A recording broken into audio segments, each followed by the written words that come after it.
Welcome to the 5th episode on how I throw my wiffle ball pitches, and today we have the knuckleball. There's only one beer left. Rappers screaming all in our ears like we're deaf. Tempt me, do a number on a label. Eat up all the MCs and drink them under the table like it's on me. So there's a lot of different ways to actually throw a knuckleball, and it can change a lot from person to person, and I really do hope that you don't follow one person's grip. You really do have to experiment with like your tendencies with your arm. If you like to really like push through the ball more, or if you're whippier, literally so many different things can come into this.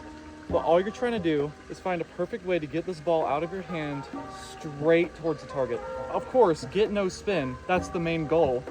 But if that no spin is heading directly for the ground or to the right or left, it's not gonna mean anything. You have to find a way to get this ball pushed and flicked towards the target directly, because you're never gonna hit your spot perfectly on. You're gonna have some miss. So if you aim down the middle, it's gonna be perfect because it's gonna be all over the place. Now there's a lot of different knuckleball grips I've thrown. I started with a very tight in here, and I would throw and it'd really come to the finger push at the end, and I'd aim far above the target because I liked to just push down on the ball and it'd spin a little. Obviously it wasn't great. It was more of like a splitter if anything. So then I moved to a much lighter one. This one was a little better. It's just had a lot of command issues, right? Because there wasn't too much pushing it. It would just come out, right? And that's actually works really well for a lot of people. For example, Jack Doyle, he only does the 3-finger, and he's like all the way in there.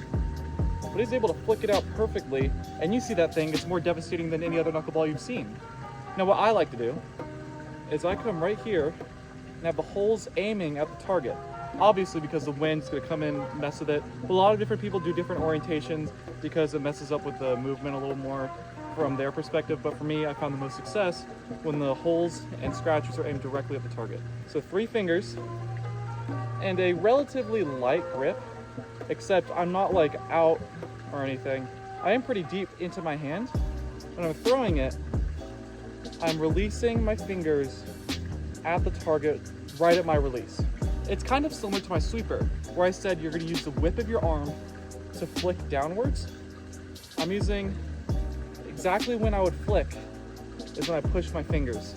It's that perfect timing, finding that spot, that maximum velocity.